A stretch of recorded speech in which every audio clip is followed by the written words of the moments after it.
মানুষ হওয়া যাবে না। তার সত্য প্রমাণ দেখবেন, অনেক কোটি কোটি টাকার মালিক 10 তলা বাড়ি তৈরি করেছে, বিরাজ 10 লাখ টাকা দিয়ে মন্দির তৈরি করেছে, কিন্তু খোঁজ নিলে দেখা যায় যে তার জন্ম দেওয়া মা বাবাকে হয়তো সারাটা জীবন খেতে দেয়নি। অনেক কোটিপতিকে দেখবেন যারা মাকে সম্মান করেনি, বাবাকে সম্মান করেনি, কিন্তু কোটি টাকার মালিক। তাই শুধু টাকার মালিক হলেই সমাজ গঠন হবে না। তাই লক্ষ্মীর পুজো করতে গেলেও মানুষকে বলতে হয় যে মা লক্ষ্মী, তোমাকে যখন আমি প্রণাম করব, তোমাকে যখন আমি সেবা দেব, তুমি আমাকে টাকা দেবে, সোনা দানা দেবে, গয়না কাটি দেবে, জমি জায়গা দেবে, ধন সম্পত্তির মালিক করে দেবে, কিন্তু এমন কিছু টাকা পয়সা তুমি আমায় দিয়ে দিও যে টাকা পয়সা দিয়ে নিয়মিত যেন ভগবানের চরণে আমি সেবা দিতে পারি। তাহলে জানবেন আপনার এই লক্ষ্মী পুজো করা ঠিক হলো। আমাদের এই বাঙালির একটা নিয়ম আছে, দেখবেন প্রত্যেক বৎসর কার্তিক মাসের শেষের দিনে কার্তিক ঠাকুরের সেবা করে। কেন করে না? সন্তান লাভের আশায়। যে মায়েরা সন্তান পাবার লোভে কার্তিক ঠাকুরের চরণে সেবা দেয়, সেই মা জননীকে একটা কথা বলে দিই, কার্তিক পুজো করতে গেলে শুধু কার্তিক ঠাকুরকে কোলে বসিয়ে নিয়ে একটা সন্তানের বাসনা করলে হয়তো আপনি ভগবানের কৃপা বা কার্তিকের কৃপা পেয়ে একটা সন্তানের মা হতে পারবেন, কিন্তু ওখানেই থামলে চলবে না। তোমাকে কেঁদে কেঁদে বলতে হবে, বাবা কার্তিক, এই যে আমি তোমাকে সেবা করছি, চোখের জলে তোমার চরণ ধুইয়ে দিচ্ছি, তুমি আমার বৌমার গর্ভে বা আমার মেয়ের গর্ভে তুমি যে ছেলেটিকে পাঠাবে, তুমি এমন একটি সন্তান পাঠাও যে সন্তান জন্মের পর থেকে যেন ভগবান কৃষ্ণের সেবা দিয়ে যেতে পারে। কারণ বর্তমানে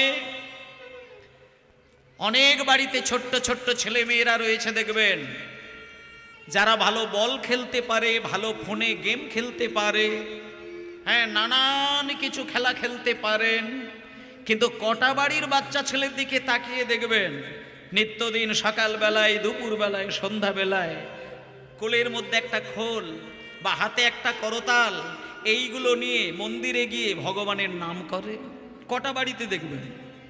নবদ্বীপের মাটিতে গিয়ে দেখবেন 5 বছর, 6 বছর, 8 বছর, 10 বছর, 12 বছর এই ছোট্ট ছোট্ট বালক বালিকা, তারা মধুর সুরে গৌরাঙ্গের নাম করে, চোখের দিকে তাকিয়ে দেখবেন টপ টপ করে তারা বিন্দু বিন্দু জল গড়িয়ে যায়।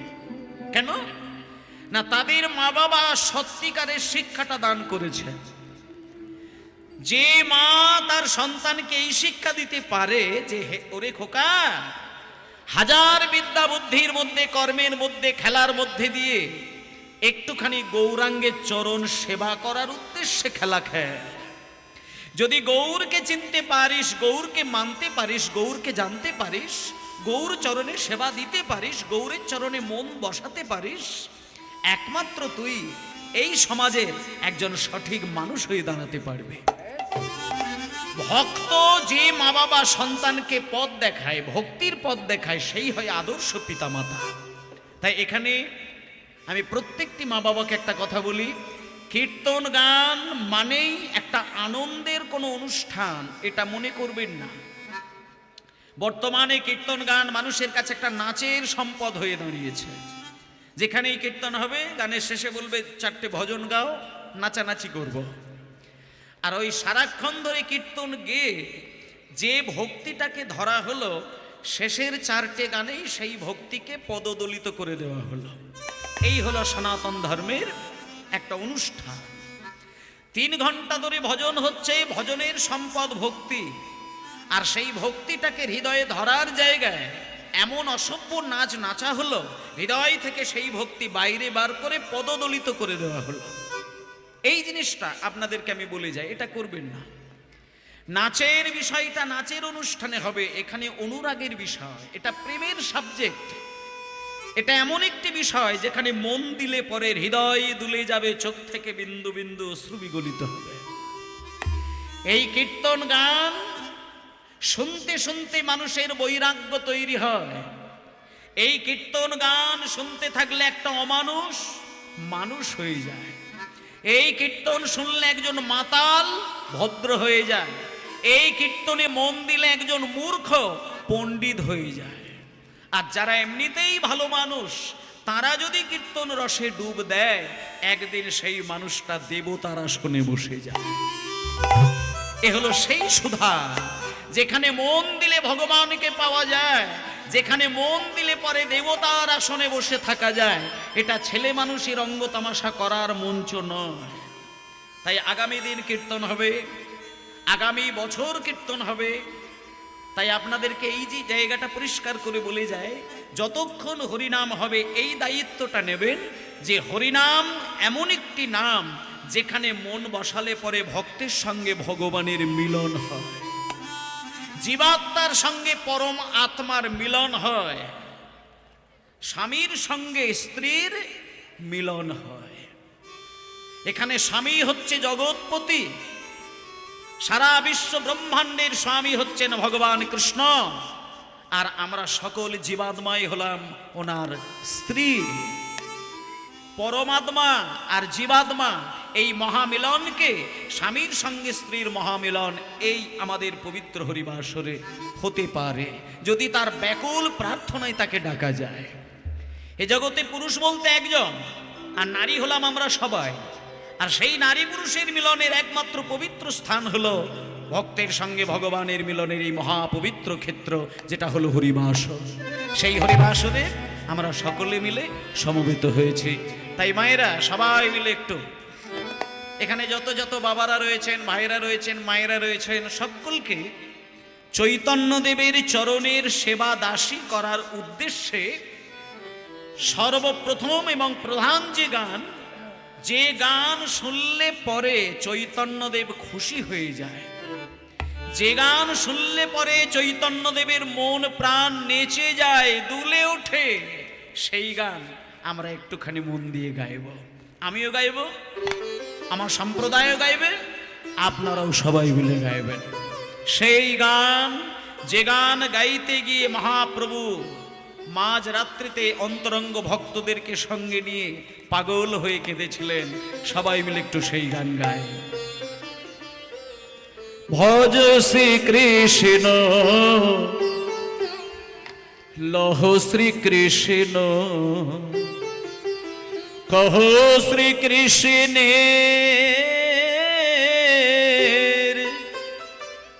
হালকা করে একটু রিভাব, হালকা নাম রে। যারা গৌর ভক্ত আছেন তারা হাত জোড় করে বললেন, প্রভু আমরা তো ওই কথা বলবো না, আমরা সবাই কি বলবো জানো প্রভু? ভজ গৌরাঙ্গ কহ গৌরাঙ্গ হরি হরি রঙ্গের নাম রে। ভজ গৌরাঙ্গ কহ গৌরাঙ্গ লহ গৌরাঙ্গের নাম রে। ভজ গৌরাঙ্গ লহ গৌরাঙ্গ কহ গৌরাঙ্গের নাম রে। ভজ গৌরাঙ্গ কহ গৌরাঙ্গ লহ গৌরাঙ্গের নাম রে। যে জনা গৌরাঙ্গ ভজে সে হয় আমার প্রাণ রে। হরি বল। গৌরাঙ্গ ভজে সে হয় আমার প্রাণ রে। যে জন গৌরাঙ্গ ভজে সে হয় আমার প্রাণ রে। যে জনা গৌরাঙ্গ ভজে সে হয় আমার প্রাণ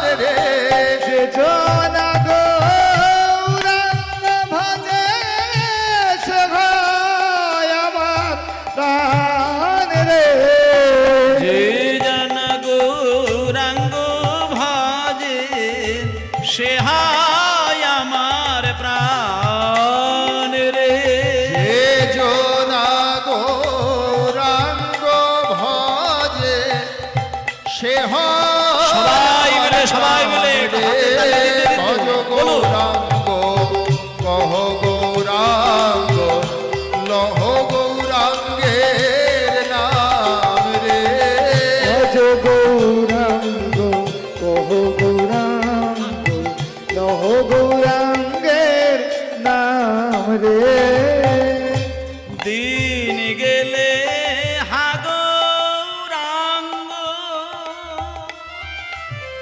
আচ্ছা, এই গানটা সবাই মিলে গাইব একটু।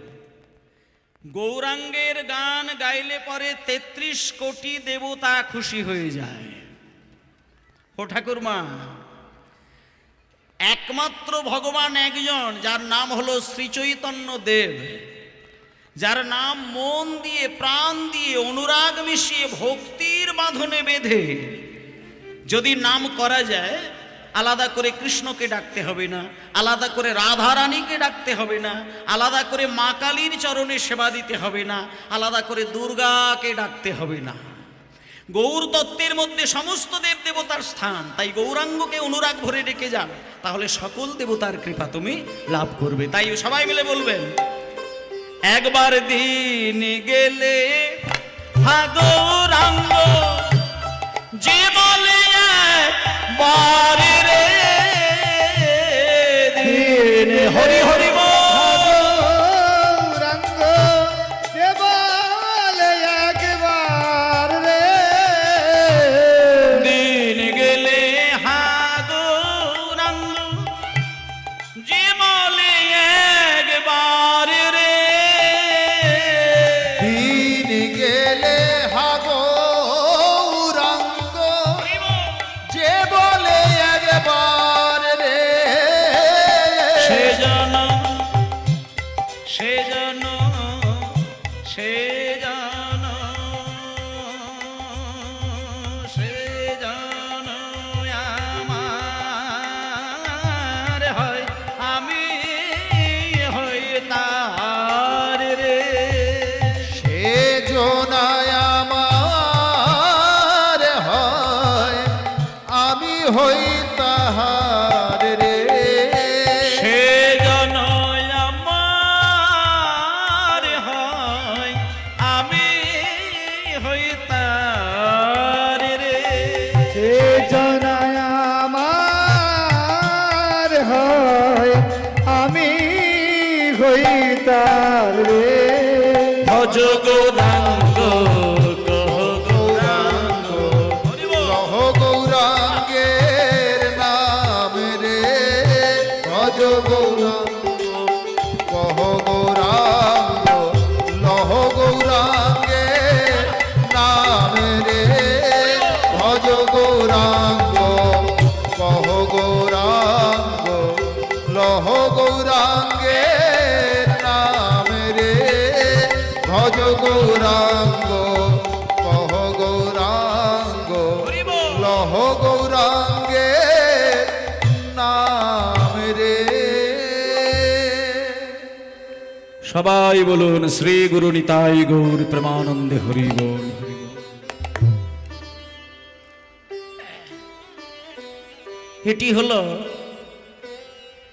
মানে মানব সমাজের একটা মন্ত্র বলা যায়, যে গানটা প্রত্যেক দিন প্রভাত কালে যদি মন প্রাণ দিয়ে শুধু নিজ গৃহে গাওয়া যায়, তাতে আপনার কল্যাণ হবে, সংসারের কল্যাণ হবে। যে সংসারে ভগবানের এই মন্ত্র সদাই বাজতে থাকে, সে সংসারে অশুভ শক্তি কোনোদিন বর্ষিত হয় না, সেই অশুভ শক্তি কোনোদিন সেই সংসারে দাঁড়িয়ে থাকতে পারে না। তাই সকল মায়েদেরকে বিশেষ করে বলি, বাবাদেরকে দায়িত্ব যতটা দেওয়া যাবে তার থেকে বেশি মায়েদের দায়িত্ব, কারণ সংসারের মূলত দায়িত্বটা মায়েদের উপরে বেশি পড়ে যায়। হ্যাঁ, রোজগারের জন্য বাবাদের দায়িত্ব তো চেপেই রয়েছে, আর সকালবেলায় মায়েদের যে দায়িত্বটা থাকে, সেই দায়িত্বের মধ্যে যদি কোনো ত্রুটি থেকে যায়, তাতে সংসারে মঙ্গল অমঙ্গলের বিষয়টা দাঁড়িয়ে থাকে। তাই এখানে যারা মায়েরা রয়েছেন তাদের উপর একটা ছোট্ট দায়িত্ব বলে দিই। প্রত্যেক দিন সকাল ঠিক 4টে যখন ঘড়িতে বাজবে, 4টে, বাড়ির যিনি মালকিন, বিশেষ করে বাড়ির মা যিনি হবেন, আমি আমার নিজের ঠাকুরমাকে দেখে আমি শিখেছিলাম। আমার ঠাকুরমা যত রাত্রিতেই ঘুমাতে যায় না কেন, ঘড়িতে যখন 4টে বেজে যাবে আমার ঠাকুরমা বিছানায় আর থাকতেন না। আমার ঠাকুরমার প্রথম কাজ হলো ঘুম থেকে উঠেই ওই ভোরের বেলা শঙ্খটাকে কিন্তু বাজাবে। এটা এককালে প্রতিটি বাড়ির মধ্যে একটা চল ছিল, এখন কিন্তু সেটা আর বেশিরভাগ বাড়িতে নেই। কিন্তু আমি আপনাদেরকে একটা দায়িত্ব দিয়ে দিই, হোমায়েরা, ঠিক 4টে যখন বাজবে ভোরের বেলায় আপনি বিছানা ত্যাগ করবেন, ঘুম থেকে জেগে উঠবেন, তারপরে সকালবেলার কিছু নিয়ম আছে সেগুলোকে সারবেন, তারপরে মন্দিরে গিয়ে 3 বার সুন্দর করে শঙ্খধ্বনিটা সংসারের মধ্যে করে দেবেন। তারপরে যেটি কাজ সেটি হলো এই কাজ। যদি মনে হয় যে উচ্চৈস্বরে গান গাইতে গেলে আরও সংসারের যারা রয়েছে তাদের হয়তো অসুবিধে হতে পারে, বিভিন্ন কারণে জোরে জোরে গান গাইতে গেলে, মন্ত্র পাঠ করতে গেলে হয়তো অনেকের যারা রাত্রির জেগে কাজ করে ভোরের বেলা সকালবেলা ঘুমায়, সেই ক্ষেত্রে বলবো মৃদু স্বরে যদি এই গানটা গান তাতেও কিন্তু কল্যাণ হবে। 3 রকম ভাবে ভগবানের নাম করা যায়। যদি মনে হয় উচ্চৈস্বরে করতে পারবেন করবেন, ফিসফিস করে করার যদি মনে হয় করবেন, আর তাও যদি অসুবিধে হয় তাহলে চোখ বন্ধ করে মনে মনে নাম করবেন। মনে মনে নাম করবেন, অনুরাগ ভরার হৃদয় নিয়ে, চোখে জল নিয়ে ভক্তি ভরে তার নাম করে যাবেন। জয় নিতাই। তাতে দেখবেন সংসারের অনেক কল্যাণ হয়ে যাবে। নিতাই গৌর হরি বল। আস্তে করে, হালকা করে, হ্যাঁ, ঠান্ডা তো, ছোট্ট করে গৌর হরি বল, গৌর হরি বল, গৌর হরি বল। বাহ, ঠিক আছে। নিতাই গৌর প্রেমানন্দে হরি বল, হরি বল, হরি বল। বাহ, হ্যাঁ,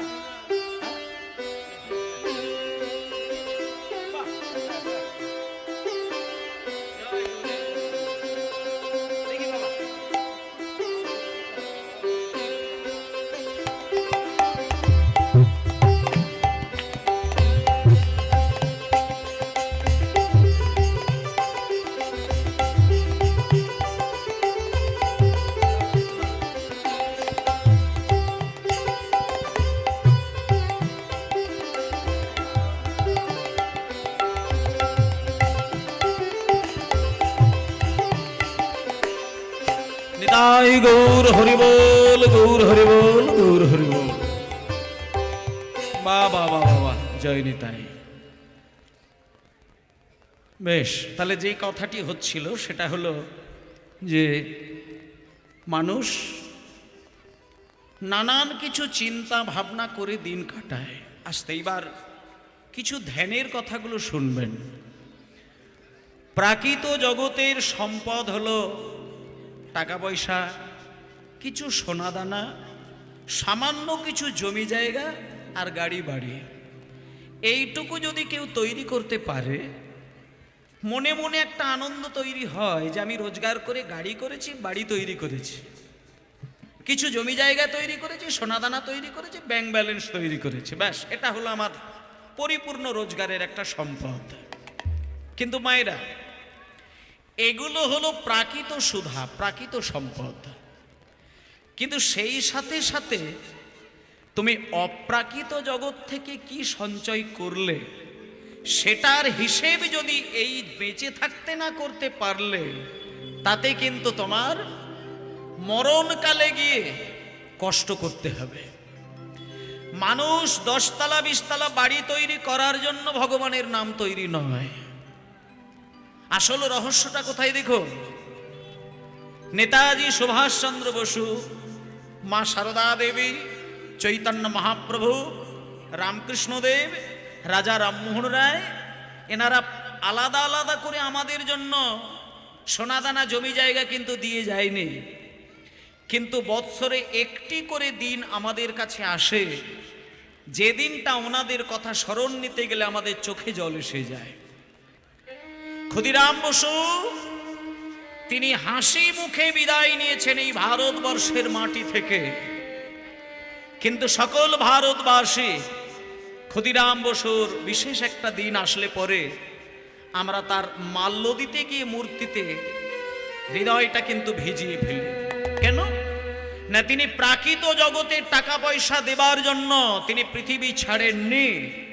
তিনি আমাদের জন্য যেটা দিয়েছেন সেটা ভাবলেই আমাদের চোখে জল এসে যায়। তাই মায়েরা, কোনো বাবা যদি ছেলের জন্য 1 কোটি টাকা 10 কোটি টাকা রেখে যায়, সেই বাবা যদি হঠাৎ করে মারা যায়, 1টা বছর 2টো বছর কি 3টে বছর বাবার জন্মদিন কি মৃত্যুদিন পালন করেন, কিন্তু সারাটা জীবন তাকিয়ে দেখবেন 10 কোটি টাকা দাদু নাতির জন্য রেখে দিয়ে গেলেও, বাবা ছেলের জন্য রেখে দিয়ে গেলেও, ওই ছেলেটা সারাটা জীবন কিন্তু বাবার কথা মনে করে একটা দিন মৃত্যুদিন কটা ছেলে বাড়িতে কান্নাকাটি করে দেখবেন। কিন্তু বাবার ধন সম্পত্তি নিয়েই কিন্তু নিজে রাজা হয়েছে। তাহলে প্রাকৃত জগতের সম্পত্তির মালিক হলেও তার সেই পরম আনন্দটা কিন্তু হৃদয়ে ধরা যায় না। একমাত্র প্রাকৃত সম্পদের মালিকের সাথে সাথে নিত্যদিন সকালবেলায়, দুপুরবেলায়, সন্ধ্যাবেলায়, এই ত্রিসন্ধ্যা কালে যদি তার চরণে একটুখানি নিজের মনটাকে সমর্পণ করে দেওয়া যায়, কোনো না কোনো দিন আপনি অপ্রাকৃত জগতের মালিক হবেনই হবেন, অবশ্যই হবেন।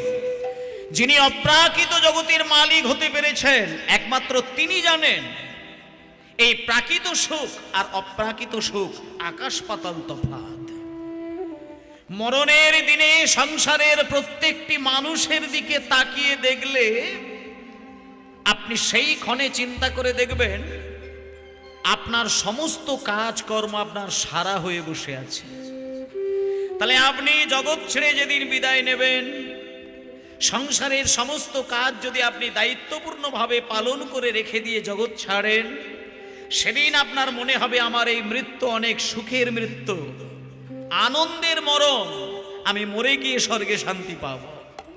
তাই বাড়ির মালিক যখন মারা যায় তার মরে যাওয়াটা যন্ত্রণা নয়, যন্ত্রণাটা বাড়িতে রেখে দিয়ে যদি মরে সেটাই হচ্ছে মৃত্যু যন্ত্রণা।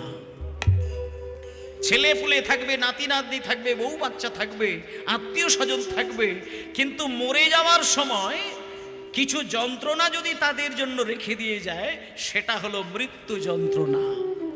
এটা যদি তোমার না থাকে, তোমার দেখবে মৃত্যুর দিনে তোমার পরম শান্তি অনুভব হবে। তাই জন্য বলেছেন মুনি ঋষিগণ যে ওরে মানুষ কুলে যখন জন্মগ্রহণ করেছিস, জন্মের দিনে কেঁদেছিস, সংসারের ঘানি টানতে টানতে কেঁদেছিস, ভালোবাসার মানুষকে ভালোবেসে বুকে টেনে নেওয়ার পরে শেষের দিনে গিয়ে যখন তারা আঘাত করেছে সেদিন গুমড়ে গুমড়ে লুকিয়ে লুকিয়ে কেঁদেছিস, আর আজকে মৃত্যুর দিনেও তুই কাঁদবি? কাঁদিস না, মরণের দিনে কাঁদিস না রে। এমন একটা কর্ম করে দিয়ে জগৎ ছেড়ে চলে যা যাতে তুই হাসতে হাসতে জগৎ ছাড়বি, জগতের মানুষ তোর কথা মনে করে কাঁদবে। সেটাই হলো আসল মানুষ। আর সেই মন্ত্র শেখানোর জন্য আমার এই বাংলার ঘরে জন্মগ্রহণ করেছেন আমার সচী মায়ের ছেলে, নাম হলো নিমাই। তাই ও মায়েরা, আজকে চলুন সেই নিমাই এই মাঘ মাসের শুক্লা পক্ষের একটি রাত্রিতে সবথেকে তার অন্তরের যিনি সম্পদ তিনি হলেন সচীমা, সেই সচীমাকে নীরব করে কাঁদিয়ে দিয়ে বেরিয়ে গেছিলেন। মায়েরা, এই মাঘ মাস হলো বাঙালিদের কাছে বড় দুঃখের, বড় বিরহের একটি মাস। কারণ এই মাঘ মাসের এই শুক্লা পক্ষের একটি রাত্রিতে সচীমা তাকে কাঁদিয়ে আর বিষ্ণুপ্রিয়া দেবীকে কাঁদিয়ে নিমাই চিরকালের জন্য সন্ন্যাসী হয়ে গিয়েছিলেন। যেদিনকে নিমাই সন্ন্যাসী হয়ে যায় সেদিন সচীমায়ের চোখে আর জল আসে না। কেন না, সচীমা জানে যে নিমাইয়ের প্রথম বিবাহ আমি দিয়েছিলাম, আজকে সেই বৌমা বিরহরূপী সর্প দংশনে মারা গিয়েছে, আর দ্বিতীয় বৌমা আমি নিয়ে এসেছি বিষ্ণুপ্রিয়া দেবী। আজকে নিমাই যদি বিষ্ণুপ্রিয়াকে হারিয়ে দিয়ে চলে যায়, রেখে দিয়ে চলে যায়, আমি সেই বিষ্ণুপ্রিয়ার বিরহ সহ্য করব কেমন করে? একদিকে বৌমার অন্তরের ব্যথা, আর একদিকে সচীমায়ের সন্তান হারানোর ব্যথা। দুই ব্যথা প্রকট হয়ে গিয়ে সচিমায়ের চোখে জল নেই, নীরব। তিনি সচিমাকে কাঁদিয়ে, বিষ্ণুপ্রিয়া দেবীকে কাঁদিয়ে, সারা নবদ্বীপবাসীকে নীরব করে কাঁদিয়ে সেই নিমাই আজকে চললেন আমাদের বাংলা ছেড়ে। কিসের জন্য? প্রেম প্রচারের জন্য। তাই সেই নিমাই ওরে প্রেম নেবিয়া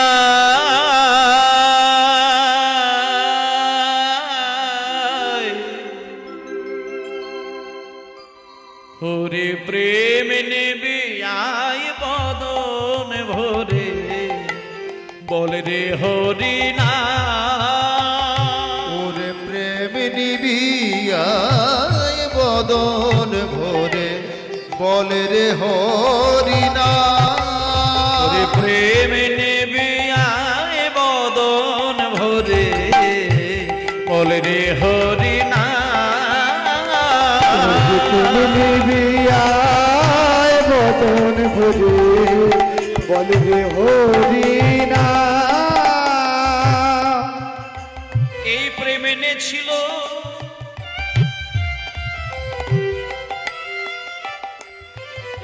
বাহ, এই প্রেম এনেছিল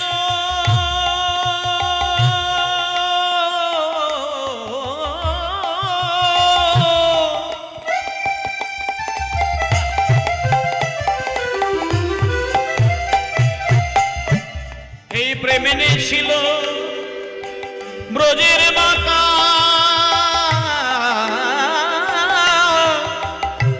সোনার নদিয়া। এ প্রেম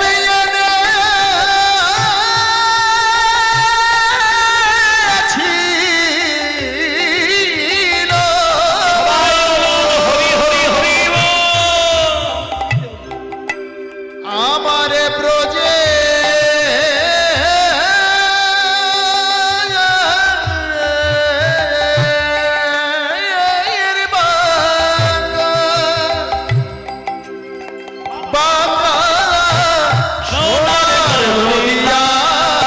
হরে প্রেম, হরে প্রেম, হরে প্রেম, হরে প্রেম, প্রেম প্রেম প্রেম প্রেম প্রেম, ওরে প্রেম নিবিয়ায় বদন ভরে, বলে রে হরি না। প্রেম নিবিয়ায় বদন ভরে, বলে রে হরি না। তুমি নিবিয়ায় বদন ভরে, বলে রে হরি না। জয় নিতাই।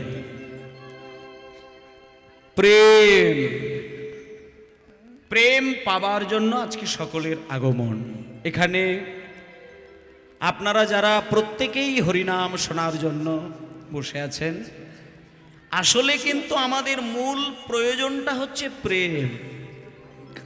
হৃদয়ে যদি প্রেম থাকে, ভালোবাসা থাকে, তবেই মানুষ নিজেকে পরমানন্দময় বলে মনে করেন। আর সেই পরমানন্দে ভরিয়ে দেওয়ার জন্য আজকে আমাদের কীর্তন আসরে সকলের আশা। তাই মায়েরা চলুন আজকে চৈতন্য মহাপ্রভু প্রেম প্রচারের জন্য সন্ন্যাস ধর্ম গ্রহণ করে তিনি বাংলা ছেড়ে পুরীর মন্দিরে গিয়ে একটা ছোট্ট খাট্ট ঘরের ভেতরে বসে দুইজনকে পাগলের মতো জড়িয়ে ধরে তিনি যে প্রেমটা প্রচার করেছিলেন সেই প্রেম আজকে আস্বাদন করব। মায়েরা, কোনো বড় সড়ো বাড়ি নয়। নদিয়ার নবদ্বীপের নিমাই যখন হরিনাম করতে করতে পুরীর মন্দিরে গেলেন, যে ঘরের মধ্যে মহাপ্রভু দিন রাত এক করে দিয়েছিলেন, সেই ঘরটির নাম হলো গম্ভীরা। এবং সেই গম্ভীরার ভেতরে আমার মহাপ্রভু হরিনাম গাইছেন। এমন ভাবে হরিনাম গাইছেন যেখানে অন্তরঙ্গ ভক্তদের মধ্যে দুইজন, তার নামগুলো আমি বলে দিই মাইরা। একজনের নাম হলো স্বরূপ দামোদর, আর একজনের নাম রামানন্দ রায়। স্বরূপ দামোদর কে ছিলেন? স্বরূপ দামোদর পূর্বজন্মে ছিলেন রাধারানীর প্রিয় সখী, নাম হলো ললিতা। আর রামানন্দ রায় হচ্ছে পূর্বজন্মে ললিতা সখীর রাধারানীর আরেক সখী, নাম হলো বিশাখা। ভালো করে এই তত্ত্বগুলো একটু দেখবেন। ললিতা বিশাখা এই দুই সখী যখন কলিযুগে আসলেন, নাম হয়ে গেল স্বরূপ আর রামানন্দ রায়। ললিতা বিশাখা বৃন্দাবনের নারী, আর যখন কলিযুগে জন্ম নিলেন সেখানে আর নারী নয়, এখানে হলো পুরুষ। কিন্তু মায়েরা, যেমন বৃন্দাবনে রাসলীলা হতে গিয়ে সেখানে কোনো পুরুষের প্রবেশের নিয়ম ছিল না, তেমনি গৌরাঙ্গ মহাপ্রভু যখন কলিযুগে শ্রীবাস অঙ্গনে রাত্রির 12টা বাজার পরে যখন অন্তরঙ্গ ভক্তদেরকে নিয়ে পাগল হয়ে হরিনাম করেন, সেইখানে কোনো নারীর প্রবেশ ছিল না। এখন তো মঠে মন্দিরে গেলে দেখবেন কিছু পুরুষ মানুষও বাবাজি হয়ে থাকেন, আর সেই সঙ্গে দু একটা নারীও কিন্তু সেখানে সেবাদাসী হয়ে কিন্তু আশ্রমের মধ্যে রয়েছেন। কিন্তু এককালে বৃন্দাবনের একটা কঠিন নিয়ম ছিল, সকাল থেকে সন্ধ্যা পর্যন্ত নারীর গমনাগমন ঘটবে। মায়েরা কথাগুলো মন দিয়ে শুনবেন। সকাল 6টা থেকে সন্ধ্যা 6টা পর্যন্ত মেয়েরা বৃন্দাবনের আশ্রমের ভেতরে বিভিন্ন কারণে ভজন সাধন, সেবা, ফুলতলা, মালা গাঁথা, তুলসী পত্র চয়ন করা, কি মন্দির পরিষ্কার করে দেওয়া, বিভিন্ন কাজের জন্য মেয়েরা থাকবে, কোনো নিয়ম ছিল না। কিন্তু সন্ধ্যা হবার সঙ্গে সঙ্গে নারীদের কোনো থাকার অধিকার ছিল না। কেমন? এককালে বৃন্দাবনে নারীদের কোনো সন্ধ্যার পরে থাকার কোনো নিয়ম ছিল না, আর এখন আশ্রমে কিন্তু নারীদের অনুমতি দেওয়া হয়েছে, এটা এককালে ছিল না। সেই সময় চৈতন্য মহাপ্রভু শ্রীবাস অঙ্গনে হরিনাম করছে, সেখানে কোনো নারীর প্রবেশ ছিল না। মায়েরা, হঠাৎ তখন মধ্যরাত্রিতে শ্রীবাসকে বুকে জড়িয়ে ধরে মহাপ্রভু ক্রন্দন করছেন, আর শ্রীবাসকে বুকে জড়িয়ে কাঁদতে কাঁদতে বলছে, শ্রীবাস, এই শ্রীবাস, এর আগে তোমার বাড়িতে দরজা জানালা বন্ধ করে দিয়ে হরিনাম করার সঙ্গে সঙ্গে আমার দু চোখ দিয়ে প্রেমাস্ত্র গড়িয়ে যেত, কিন্তু আজকে আমি কয়েক ঘন্টা হলো হরিনাম করছি, আমার চোখে কোনো জল নেই। শ্রীবাস, তুমি একটা কাজ করো তো, তুমি ভালো করে একটু দেখো তো, এই অন্তরঙ্গ ভক্তদের সঙ্গে হরিনামের আসরে আমার মনে হয় কোনো নারীর দৃষ্টি পড়েছে। কোনো অশুভ নারীর যদি কোনো দৃষ্টি আমার এই নামের মধ্যে এসে যায়, তাতে আমার ভাব জাগবে না। শ্রীবাস তো কিছুক্ষণ সময় নেবার পরে ঘরের বাইরে আনাচে কানাচে এদিক ওদিক, দরজার বাইরে, জানালার বাইরে চারিদিকে ঘুরে ফিরে এসে দেখে বললেন, প্রভু, আমি চারিদিকে ঘুরলাম, কিন্তু কোনো নারী তো কোনো আমাদের এই হরিনামের মধ্যে নেই। যখন একথা বললেন, তখন মহাপ্রভু আবার শুরু করে দিল হরিনাম। আবারও কিছুক্ষণ হরিনাম করার পরে মহাপ্রভু বললেন, শ্রীবাস, আমার বিশ্বাস আমার আজকের এই হরি নামে কোনো নারীর দৃষ্টি পড়েছে। তুমি ভালো করে একটু খেয়াল করে লক্ষ্য করে দেখো, কোন নারী আমার এই হরিনামকে নষ্ট করছে। শ্রীবাস ভালো করে তন্ন তন্ন করে খুঁটিনাটি বিচার করে বিশ্লেষণ করে দেখলেন, মায়েরা, ওমা, মহাপ্রভু শ্রীবাসের যে ঘরের ভেতরে হরিনাম করছিলেন, ওই ঘরের একটা দিকে ছিল একটা বাঁশের খাট, যেটা তক্তপোষ বলা হয়। তা হঠাৎ শ্রীবাস পণ্ডিত ওই বাঁশের খাটের তলার দিকে যখন নিচু হয়ে দেখলেন, দেখলো ওই বাঁশের তক্তপোষের তলার একেবারে ভেতরের কোণের দিকে একটা ঝুড়ি উপুর করা রয়েছে।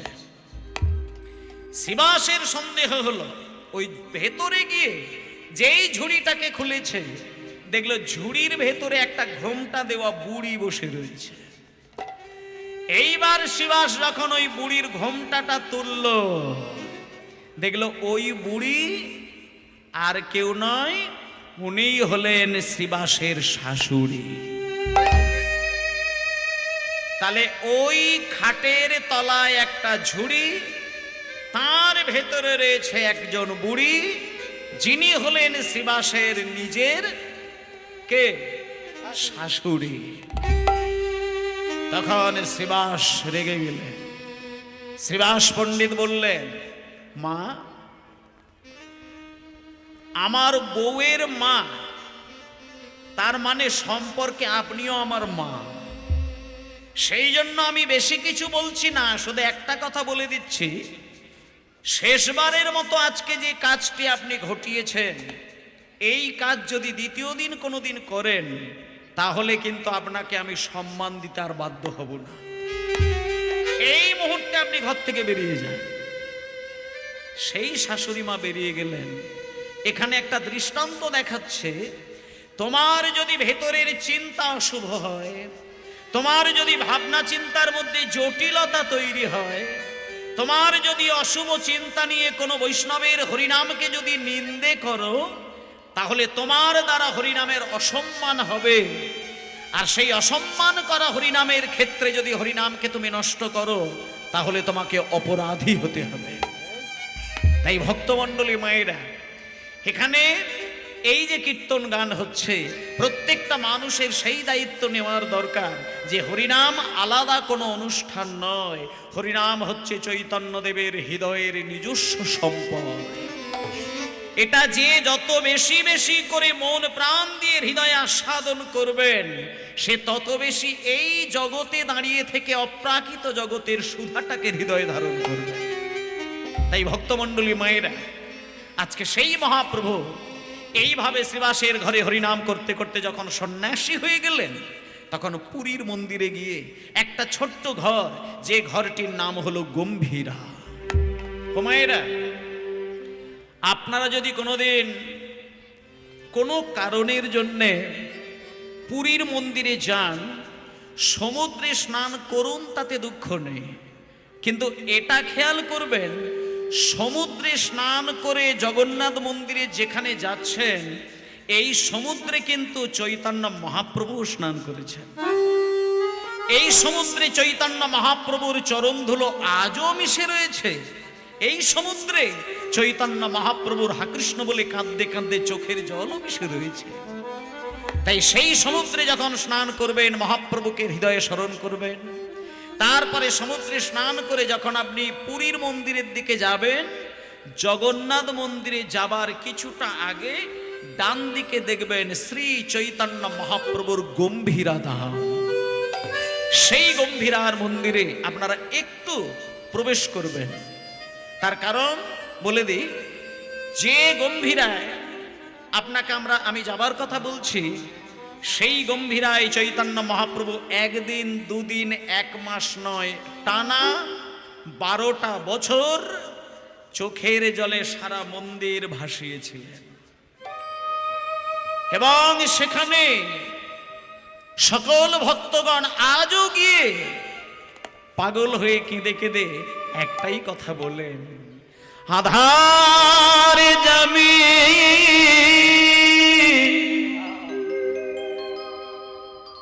একা আমি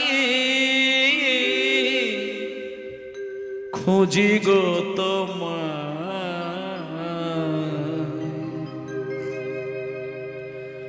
হাত ধরে পার করে নিও গো আমার, হাত ধরে পার করে নিও গো আমার। আধারে যাবি একা আমি খোঁজে গো তোমার, হাত ধরে পার করে নিও গো আমায় দয়াল। হরি হরি বল। ধরে পার করে নিও গো আমায়।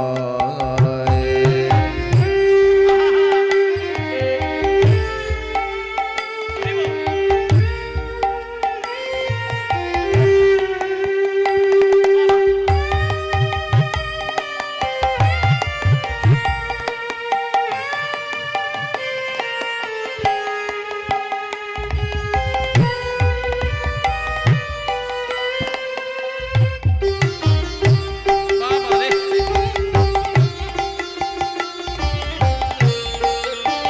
হরি বল।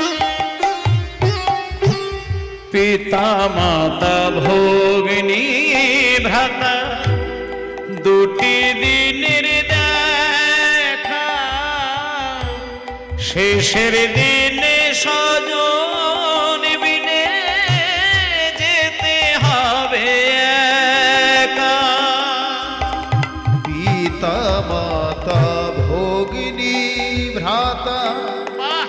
দুটি দিনের দেখা, শেষের দিনে স্বজন দিনে যেতে হবে একা। ভক্তমণ্ডলী মায়েরা, একটা কথা চিন্তা করে দেখবেন, সংসারের যখন কোনো কাজ করবেন তখন আপনার অন্যান্য কোনো অশুভ চিন্তা কিন্তু মাথায় মনেও আসবে না। আপনি যে কোনো সংসারের কর্ম করবেন, খারাপ চিন্তাগুলো চট করে কিন্তু আপনার মাথায় আসবে না। কিন্তু সবকিছু ছেড়ে দিয়ে মন্দিরে গিয়ে যখন জপের মালায় নাম করা শুরু করবেন, আপনার অজান্তেই দেখবেন খারাপ খারাপ চিন্তাগুলো আপনার মনে বেশি বেশি করে খোঁচা দেবে। তাহলে এগুলো কেন হয়? ভজন সাধন করতে গেলে মনে বেশি বেশি করে পাপের চিন্তাগুলো এসে যায়, খারাপ চিন্তাগুলো এসে যায়, আপনাকে ভজনে ব্যাঘাত ঘটায়। এর কারণ হচ্ছে আপনি মোহ মায়া থেকে এখনো বেরিয়ে আসতে পারেননি। সংসারকে যত বেশি ভালোবেসেছেন তত বেশি এখনো গোবিন্দের চরণকে ভালোবাসতে পারেননি। মাগো, সংসারকে ভালোবাসতে গিয়ে গাড়ি বাড়ি, আত্মীয় স্বজন, ছেলে মেয়ে, ভাই বোন, নাতি নাতনি, জামাই শ্বশুর, সবাইকে ভালোবাসতে ভালোবাসতে ভালোবাসতে যাকে ভালোবাসলে আপনি উদ্ধার হবেন তাকে ভালোবাসতে ভুলে গেলেন। এই মন যাকে তাকে দেওয়া যায় সহজ করে, কিন্তু ভগবানের বেলায় মন দেওয়া যায় না। একটা দাদু নাতিকে যতটা সহজে ভালোবাসে, এত সহজে গোবিন্দকে ভালোবাসতে পারে না। বাজারে গিয়ে যখন পেটে খিদে নিয়ে ঘোরাফেরা করবেন, তখন মিষ্টির দোকানে রসে ডোবানো ওই রসগোল্লা দেখে আপনার জিভে জল এসে যায়। কেন? তখন মনে মনে চিন্তা হয়, আহারে, আমার কাছে 50টা টাকা, 10টা টাকা, 20টা টাকা যদি থাকতো, এখনই যদি দুটো রসগোল্লা নিয়ে খেয়ে এক গ্লাস জল খেয়ে নিতাম, আমার প্রাণটা জুড়িয়ে যেত, মনটা শান্তি পেত। এটা কেন হলো? এর কারণ হলো তুমি এখনো পর্যন্ত নিজের মন্দিরে বসিয়ে যে ভগবানকে সেবা দাও, সেই ভগবানকে নিজের থেকে বেশি এখনো ভালোবাসতে পারোনি। আমি অনেক মাকে দেখেছি, পেটের খিদে সহ্য করে 5 বছরের ছেলের জন্য খাবার বাড়িতে নিয়ে আসে। অনেক ভালো ভালো জিনিস ছেলের জন্য নিয়ে আসবে, কিন্তু নিজেকে কষ্ট সহ্য করেন। এর কারণ নিজের থেকে বেশি কোলের বাচ্চাটাকে অনেক ভালোবাসা দেখানো যায়।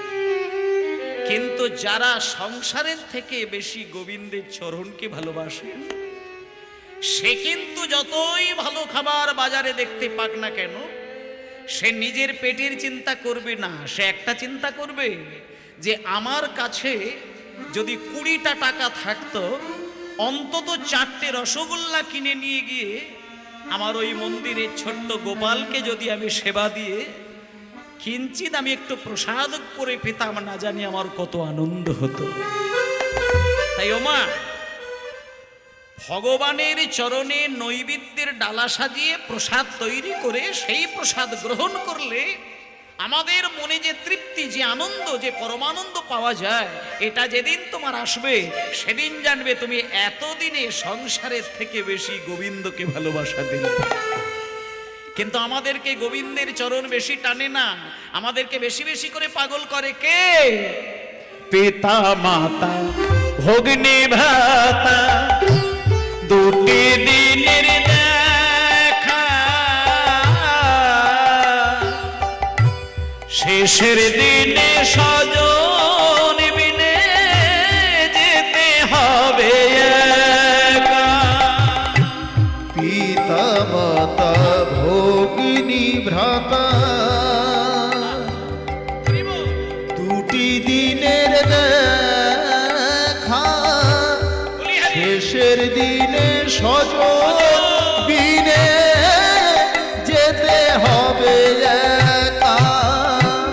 ও চরণে ভক্ত গণে, ও চরণে ভক্ত গণে, ঠাঁই জানি পাই, হাত ধরে পার করে নিয়োগ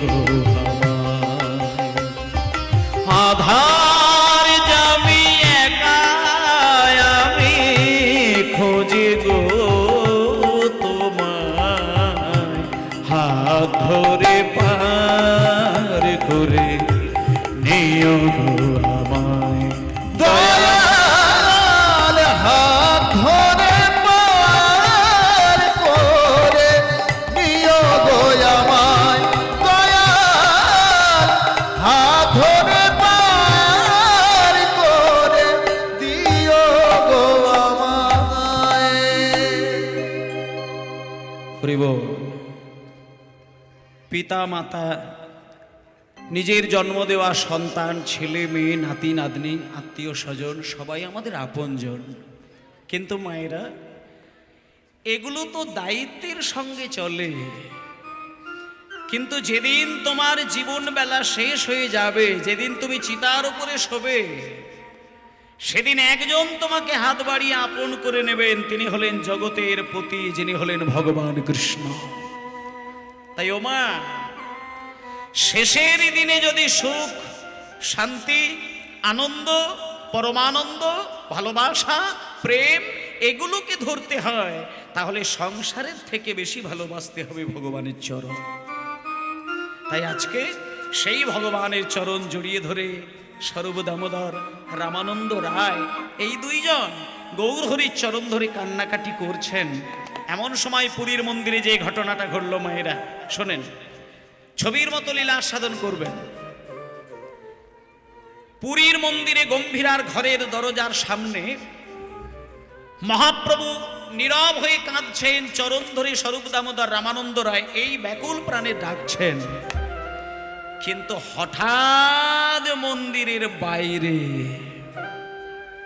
একজন, মায়েরা কথা বলবেন না, এই আসনটা হচ্ছে পবিত্র একটা আসন। এটা আপনারা হাতটাকে বলিয়ে দিয়ে যদি দেখেন, দেখবেন এখানে ধুলো ময়লা পাবেন। কিন্তু সাবধান, যদিও ডেকোরেটরের আসনটা ভাড়া করে এই কমিটি এখানে বিছিয়ে দিয়েছেন, তথাপিও আপনাদের একটা মূল্যবান কথা বলি, যেখানে নামের অমৃতের বর্ষণ হয়, সেখানে সেই শুভ মুহূর্তে সেই আসনটা নিছক কোনো ত্রিপল বা প্যান্ডেলের আসন নয়। রাজা পরীক্ষিতের চোখের জল ভেজানো এই আসন, এটা যদি একবার আপনি গ্রহণ করেন, তাহলে এই আসনের যতক্ষণ যজ্ঞসূত্র চলে ততক্ষণ এই আসন ত্যাগ করা অপরাধের মধ্যে হয়ে যায়। তাই আমি আপনাদেরকে করজোড়ে বিনয় করে বলি, যতই ঠান্ডা পড়ুক, যাই হোক না কেন, 3টে ঘন্টার জন্য আসনটাকে অন্তত হৃদয়ে জড়িয়ে ধরবেন। এই আসনের মূল্য থাকবে যতক্ষণ নাম চলবে, ততক্ষণে এই আসনটা রাজা পরীক্ষিতের আসন। আর এই যে আমি দাঁড়িয়ে কীর্তন গাইছি, এটা হলো সুখদেব গোস্বামীর আসন। তাই এগুলো এক জন্মে হয় না। যদি কেউ মনে করে যে এক জন্মে আমি কীর্তন শুনতে এসেছি, না, ভুল। এক জন্মে হরিনামের অমৃত পাওয়া যায় না। হয়তো বাসরে দাঁড়ানো যায়, কিন্তু কীর্তন শুনে নিজের আত্মসুখ এটা যদি কোনোদিন আসে, তাহলে জানবেন আপনি বিগত জন্মেও এই হরিনামের স্বাদ আপনি পেয়েছিলেন। যে গত জন্মে ভগবানের কিঞ্চিত কৃপা পেয়েছে, এই জন্মে সে ভগবানের নাম নিতে গেলে আত্মসুখ অনুভব করেন। আর এই জন্মে যিনি ভগবানের নাম শুনলে ভালো লাগে না, তেতো লাগে, যন্ত্রণা লাগে, জ্বালা লাগে, দুঃখ লাগে, জানতে হবে তার পূর্বজন্মটা পরিষ্কার ছিল না। তাই এ জন্মে আপনাদের যতটা কীর্তন শুনে আনন্দ হবে, আপনি জানতে পারলেন আপনার পূর্বজন্মে কৃপা ছিল, আর আগামী জন্মে এর থেকে অনেক বেশি উন্নত স্তরে আপনি যেতে পারবেন। তাই এই সংকল্প করে আপনারা মন দিয়ে আজকের লীলাটা সাধন করবেন। লীলার ভেতরে তত্ত্ব, তথ্য, দৃষ্টান্ত, সিদ্ধান্ত সবকিছুই থাকবে। আর শুধু লীলা শুনবো, পালা শুনবো, লীলা শুনবো, পালা শুনবো, এই দোষটা থাকা ঠিক নয়। যে কথাগুলি হবে সেগুলো অন্তর ভিজিয়ে শুনতে হবে। তা মায়েরা, ছবির মতন করে লীলাটা সাধন করবেন। চলে যান পুরীর মন্দিরে। গম্ভীরার ঘরের দরজা বন্ধ। স্বরূপ দামোদর রামানন্দ রায়কে জড়িয়ে ধরে মহাপ্রভু ক্রন্দন করছেন। এই অবস্থায় ভোরের বেলায় সবেমাত্র সূর্য উদয় হচ্ছে, এমন শুভ মুহূর্তে রাস্তা দিয়ে আমার মতন, আপনার মতন একজন অতি সাধারণ ঘরের একজন মানুষ, তিনি কি করছেন না, তিনি ভগবানের নাম করতে করতে পুরীর মন্দিরের দিকে যাচ্ছেন। এখন তো আপনি সমুদ্র থেকে পুরীর মন্দিরে যেতে গেলে সব ওই গজার দোকান আর ওই খাজার দোকানে তো পরিপূর্ণ, কিন্তু এককালে কিন্তু ওসব ছিল না। এখন খাজা গজা এগুলো তো একবারে ঠেসে গিয়েছে, কিন্তু তখন সেটা ছিল না। তা আজকে যদি আপনারা সেখানে যান, ওই গজার দোকান, খাজার দোকান, নানান কিছু দোকানের মধ্য দিয়ে ডান দিকে খেয়াল রাখবেন একটা গম্ভীরা ধাম। সেই গম্ভীরা ধামে একটা অলৌকিক ঘটনা ঘটেছিল। একদিনকে মহাপ্রভু সকালবেলায় পাগলের মতো কৃষ্ণ নাম গাইছেন, আর এই অবস্থায় ওই যে রাস্তা দিয়ে এখন আপনারা যান, ওই রাস্তাতে আমার মতন, আপনার মতন একজন অতি সাধারণ ঘরের এক বাবা সমুদ্রে স্নান করে হরিনাম গাইতে গাইতে হরে কৃষ্ণ কৃষ্ণ কৃষ্ণ হরে হরে, হরে রাম রাম রাম হরে হরে।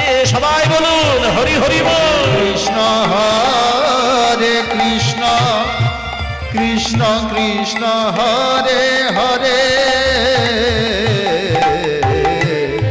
হরে রাম হরে রাম, রাম রাম হরে হরে, হরে কৃষ্ণ কৃষ্ণ কৃষ্ণ হরে হরে, হরে রাম রাম রাম হরে হরে, হরে কৃষ্ণ কৃষ্ণ কৃষ্ণ হরে হরে, হরে রাম রাম রাম হরে হরে কৃষ্ণ কৃষ্ণ কৃষ্ণ হরে হরে, হরে রাম রাম রাম হরে হরে, হরে কৃষ্ণ কৃষ্ণ কৃষ্ণ হরে হরে, হরে রাম রাম রাম হরে হরে, হরে কৃষ্ণ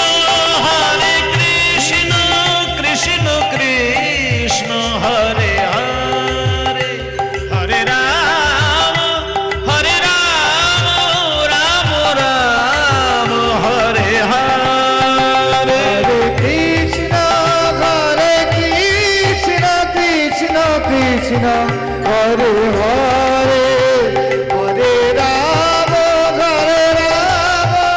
রাম রাম হরে হরে হরে কৃষ্ণ কৃষ্ণ কৃষ্ণ হরে হরে হরে রাম রাম রাম হরে হরে হরে কৃষ্ণ কৃষ্ণ কৃষ্ণ কৃষ্ণ হরে হরে হরে রাম রাম রাম হরে হরে। আচ্ছা মায়েরা, এই যে হরে কৃষ্ণ কৃষ্ণ কৃষ্ণ হরে হরে হরে রাম রাম রাম হরে হরে, এখানে যারা কৃষ্ণ মন্ত্রে দীক্ষিত আছেন, এই মহামন্ত্র নাম সেই ভক্তকে নিত্যদিনই কিন্তু কাঁদায়। যারা কৃষ্ণ মন্ত্রে দীক্ষিত ব্যক্তি আছেন, তারা এই নাম করতে গেলে পাগলের মতো কান্নাকাটি করেন। আর ভজন এমন একটি জিনিস যা হাজার মানুষের সামনের জিনিস নয়। একাসনে বসে দরজা জানালা বন্ধ করে এই নাম যদি উচ্চৈস্বরে বা মনে মনে করা যায়, নিজের প্রেমের জালে, নিজের প্রেমের বন্ধনে নিজেকে জড়িয়ে চোখের জলে নিজের অঙ্গ ভেসে যায়। তাই ভক্তমণ্ডলী মায়েরা, অনেক মানুষকে দেখবেন জপের মালায় নাম করতে করতে চলে। অনুরাগী ভক্ত যদি হয়, চোখ থেকে দেখবেন বিন্দু বিন্দু জল গড়িয়ে যায়, অন্তত নয়ন ভিজে যায়। সিক্ত নয়নে অনুরাগ ভরি কৃষ্ণ নাম গায়। তার ঠিক সেই রকমই চোখের জলে কাঁদতে কাঁদতে একজন সাধারণ মানুষ হরে কৃষ্ণ কৃষ্ণ কৃষ্ণ হরে হরে হরে রাম রাম রাম হরে হরে। এই মন্ত্র কোনো কিছু ভেবে নয়, কে দেখলো, কে বুঝলো, কে শুনলো, কে না শুনলো, এটা চিন্তা করে তিনি গাইছেন না। তিনি শুধু জগন্নাথের চরণে আত্মনিবেদনের জন্য এই নাম গাইছেন। কিন্তু এই নাম পৌঁছে গেল মহাপ্রভুর কানে। খুব ধ্যান দিয়ে কথাগুলো অনুভব করবেন, উপলব্ধি করবেন মায়েরা। রাস্তা দিয়ে সাধারণ মানুষ অনুরাগ ভরে এই নাম গাইছে, সেই নাম মহাপ্রভুর কানে গিয়ে হৃদয়কে গলিয়ে দিয়েছেন। আর সঙ্গে সঙ্গে মহাপ্রভু সর্বদামোদর আর রামানন্দ রায়কে ছেড়ে দিয়ে উন্মাদের প্রায় গোরা ছুটি ছুটি ধায় হরিব উন্মাদের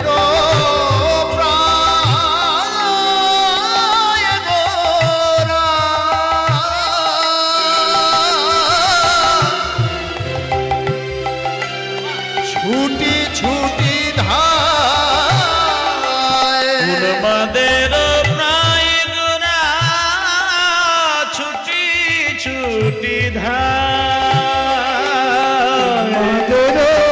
রায় গোরা ছুটি ছুটি যায়। এবার জি করে গোবিন্দ নাম ধরে তারে পায়, যে করে গোবিন্দ নাম ধরে তারে পায়। জি করে গোবিন্দ নাম ধরে তারে পায়, ধরে তার পায়। হরে গোবিন্দ হরে তার পায়। ও বাবা, লীলা শ্রবণ করতে গেলে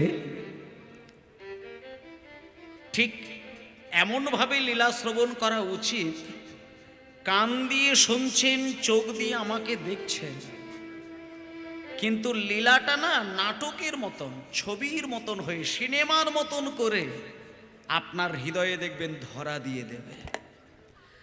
আর লীলার মধ্যে যদি একবার ডুব দিয়ে দিতে পারেন, ওই লীলা কিন্তু আপনাকে কাঁদিয়ে দেবে।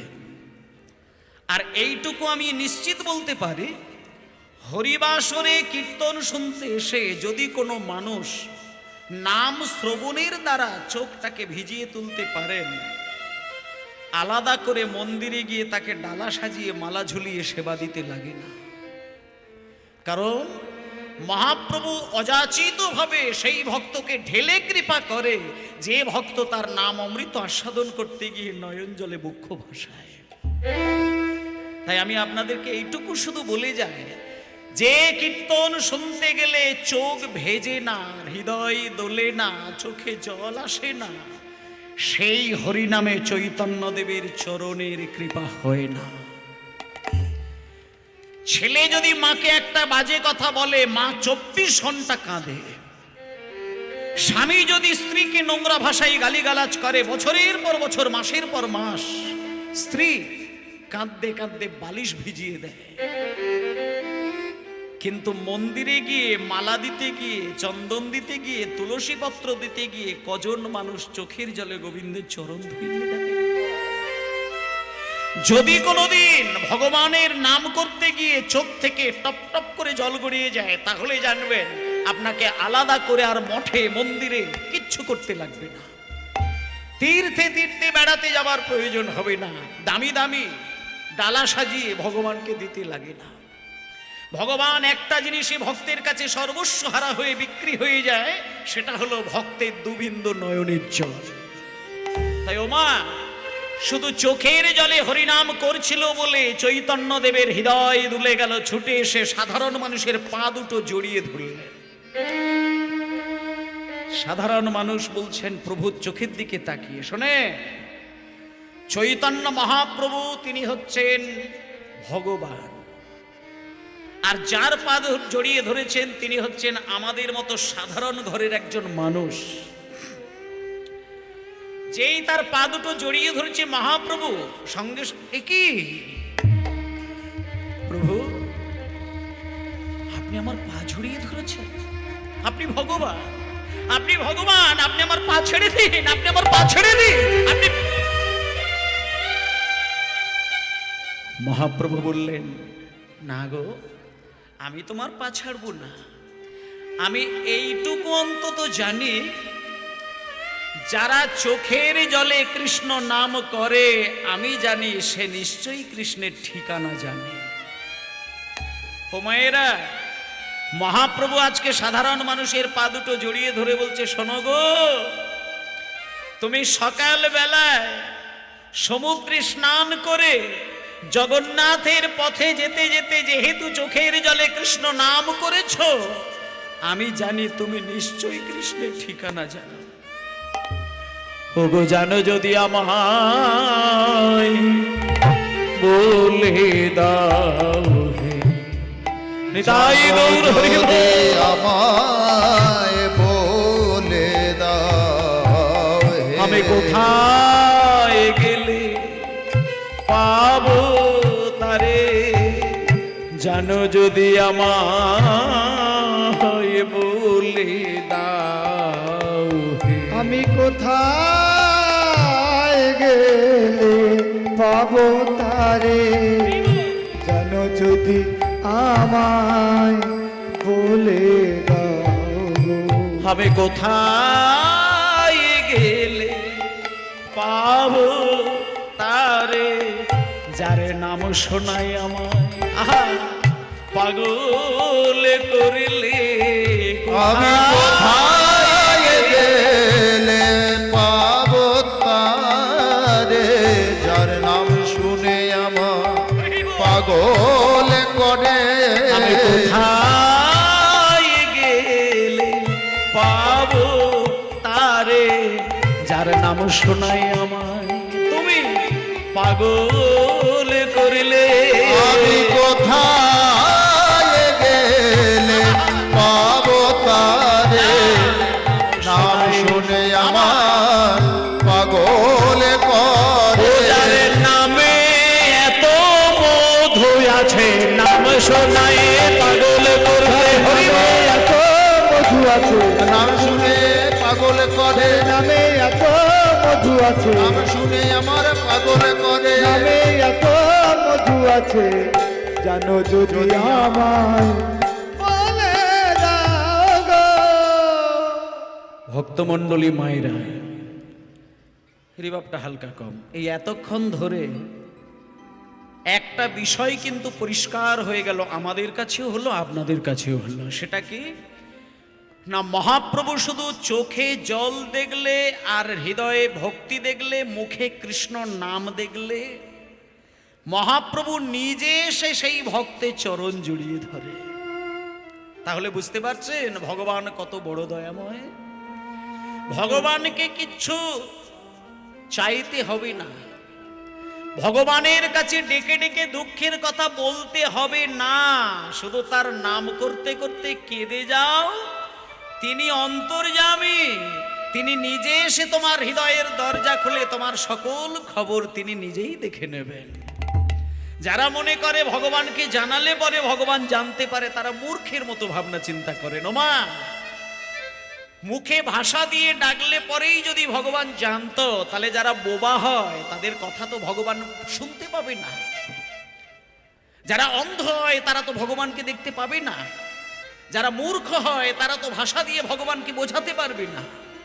শোনেন, ভগবান ভাষা বোঝে না, ভগবান মন্ত্র বোঝে না, ভগবান সেবা বোঝে না, ভগবান শুধু ভক্তের ভক্তিটাকে গ্রহণ করে। ভক্তি কাকে বলে? নিঃস্বার্থে, বিনা স্বার্থে, বিনা শর্তে, শুধু চোখের জলে যার নাম করতে গিয়ে ভক্ত কাঁদেন, সেই হয় একমাত্র ভক্ত। তাই জন্য মায়েরা, আজকে আমরা চৈতন্যদেবের ভগবান হয়ে ভক্তকে কেমন করে কৃপা করেছেন, আজকে আমরা অবশ্যই সে লীলা কাহিনী মন দিয়ে শুনলাম। এইবার চলুন সবাই মিলে একটুখানি চলে যায় মধুময় শ্রীধাম বৃন্দাবনে। সবাই বলুন শ্রী গুরু নিতাই গৌর প্রেমানন্দে হরিবোল, হরিবোল, হরিবোল। আজি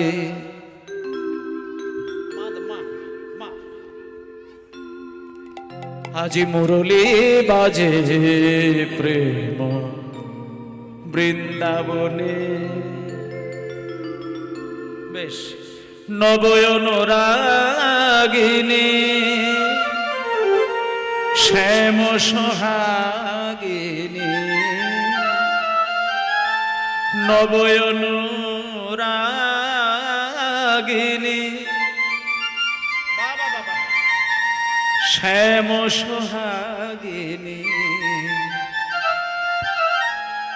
অভিসারে চলে রাধা কুঞ্জবনে, মুরলী বাজে প্রেম বৃন্দাবনে, আজে মুরলী বাজে নিতাই গৌর হরিবোল বৃন্দাবনে, আজি মুরলী বাজে প্রেম বৃন্দাবনে, নবয়ন রাগিনী শ্যাম সোহাগিনী, নয়ন রাগিনী শ্যাম সোহাগিনী, নবয়ন রাগিনী শ্যাম সোহাগিনী, অভিসারে চলে রাধা কুঞ্জবনে, অভিসারে চলে রাধা কুঞ্জবনে, মুরলী বাজে প্রেম বৃন্দাবনে, আজি মুরলী বাজে প্রেম বৃন্দাবনে, আজি মুরলী বাজে প্রেম বৃন্দাবনে, কোকিল কুহু কুহু গাহে তরু শাখে, মিলনে চলে রাধা মুখ শশী ঢাকে, কোকিল কুহু কুহু গায়ে তরু শাখে, মিলনে চলে রাধা মুখ শশী ঢাকে, কোকিল কুহু কুহু গাহে তরু শাখে, মিলনে চলে রাধা মুখ শশী ঢাকে সুরভিত বন তলে ফুল্ল কুসুম দলে সুরভিত বন তলে ফুল কুসুম দলে মোহিত কুল গুঞ্জরণী মুরলী বাজে প্রেম বৃন্দাবনে আজি মুরলী বাজে প্রেম বৃন্দাবনে আজি মুরলী বাজে প্রেম বৃন্দাবনে। সবাই বলুন মধুময় শ্রীধাম বৃন্দাবন ধাম কি জয় মধুময় শ্রীধাম বৃন্দাবন ধাম কি জয় মধুময় শ্রীধাম বৃন্দাবন ধাম কি জয়। মায়েরা, আজকে এখানে কীর্তন গানের প্রথম দিন। আজকে মূলত আমি আপনাদেরকে ভক্তির জায়গাটাকে ধরে কীর্তন গাইব। কীর্তন বিভিন্ন ভাবে গাওয়া যায়, শুধু নাচ গেয়ে গিয়ে কীর্তন গেয়ে দেওয়া যায়, আর শুধু তত্ত্ব বলে বলে লীলা গেয়ে দেওয়া যায়।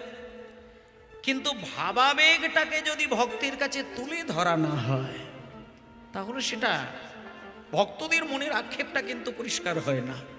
তাই জন্য আজকে আমি মূলত ভক্তিটাকে একটু ধরিয়ে দেওয়ার জন্য, শোনেন, রাধারানী কৃষ্ণ কৃষ্ণ বলে কাঁদে, এটা প্রত্যেকেই জানেন, আপনারাও জানেন, আমরাও জানি। কিন্তু একটা বিষয় হচ্ছে কি জানেন, রাধারানী যে কৃষ্ণ বলে কেঁদেছিলেন এটা সাধারণ মানুষ জানেন, কিন্তু কেমন ভাবে কেঁদেছিলেন সেটা কিন্তু সকলের জানা নেই। তাই মায়েরা চলুন আজকে আমরা দেখব যে রাধারানী সত্যিকারের কৃষ্ণকে কেমন করে ভালোবাসতেন। মানে জগতে কোনো নারীর যদি দুটো স্বামী হয় তাহলে সেই নারীকে জগতের মানুষ কেমন দৃষ্টিতে দেখেন, আর যদি একটা স্বামী হয় তাহলে সেই নারীর স্থান হয় কোথায়, একটুখানি শুনে নিন। রাধারানীর একজন স্বামী নয়, রাধারানীর দুইজন স্বামী। একদিন কি প্রভাত কালে শ্রীমতী রাধারানী মনের দুঃখে একটা কথা চিন্তা করছে যে আমার শাশুড়ি আর ননদী দুইজনে আমাকে কলঙ্কিনী বলে বলে আমাকে শেষ করে দিচ্ছে, কিন্তু আমি এইটুকু জানি যে যে সমস্ত পতিব্রতা নারী একজন স্বামীর চরণ সেবা করে, দ্বিতীয় কোনো স্বামীর দিকে তাকায় না, আমি বলবো রাধারানী হয়ে তিনি হচ্ছেন কলঙ্কিনী। আর যে দুজন স্বামীর সম্মান করে যায় তাহলে তাকে কেউ কলঙ্কিনী বলে না। এটা রাধারানীর একটা মনের অহংকার বলতে পারেন, গর্ব বলতে পারেন, এটা রাধারানীর দিক থেকে একটা আনন্দের খবর বলতে পারেন। রাধারানী এইটুকু পরিষ্কার যে আমি দুটো স্বামীকে সমানভাবে আমার হৃদয় সিংহাসনে বসিয়ে রেখেছি। তাহলে দুজন স্বামীকে, একজন স্বামী হলো আমার দেহপতি আয়ান, আর দ্বিতীয় স্বামীকে না, দ্বিতীয় স্বামী হলো আমার জগৎপতি ভগবান কৃষ্ণ। তাই মায়েদেরকেও কথা একটা বলি, দেহপতির ভালোবাসা, দেহপতিকে সেবা করা, দেহপতির সম্মান করা, এটা প্রত্যেকটি স্ত্রীর অবশ্যই কর্তব্য। কিন্তু সেই সাথে সাথে নিত্যদিন অন্ততপক্ষে মিনিমাম 3 বার যেমন আপনি দেহপতির সম্মান করছেন, সেবা করছেন, যত্ন নিচ্ছেন, দায়িত্ব পালন করছেন, তেমন আপনার আরেকটি দায়িত্ব হচ্ছে জগৎপতি ভগবান কৃষ্ণেরও সেবা করা, যেটা রাধারানী করে গিয়েছিলেন। তবুও কিন্তু রাধারানীকে সমানে দোষ পেতে হয়েছিল, কিন্তু রাধারানী তাতে কোনোদিন দুঃখ পায় না। তিনি হাসতে হাসতে, কাঁদতে কাঁদতে যখন যেটা মনে হতো সেটা ভাবতেন যে আমি আমার দেহপতি আয়ান, তার তো যত্নের ভুল ত্রুটি করিনি, আর গোলেগতিপতি ভগবান কৃষ্ণের চরণ সেবা তো আমি ভুল করিনি। তাই আমার শাশুড়ি ননদী আমার যতই দোষ দেখো, আমি কিন্তু দোষী নই, আমি কিন্তু কলঙ্কিনী নই। ও মায়েরা শোনেন, এখানে কারা কালী ঠাকুরের পুজো করেন, যারা দুর্গা পুজো করেন, যারা জগদ্ধাত্রী পুজো করেন, যারা একাদশীর ব্রত পালন করেন, যারা সূর্য পুজো করেন, প্রত্যেকের জন্য বলি একটা কথা। রাধারানী একদিন ভগবান কৃষ্ণকে পাবার জন্য ব্যাকুল হয়ে ক্রন্দন করেছিলেন, কিন্তু কৃষ্ণ রাধারানীকে তার প্রতিদানে 100টা বছর ধরে এক জায়গায় কাঁদিয়েছিলেন, এবং তার জন্য রাধারানীর কি দশা হয়েছিল দেখুন মায়েরা। অনেকে মনে মনে চিন্তা করে না যে ভগবানকে যে বেশি ভালোবাসে ভগবান নাকি তাকে চরম কষ্ট দেয়, কিন্তু আপনাদের এই ক্ষেত্রে একটা কথা বলি, ও মা, ভগবানকে ভালোবাসলে ভগবান কষ্ট দেয় না।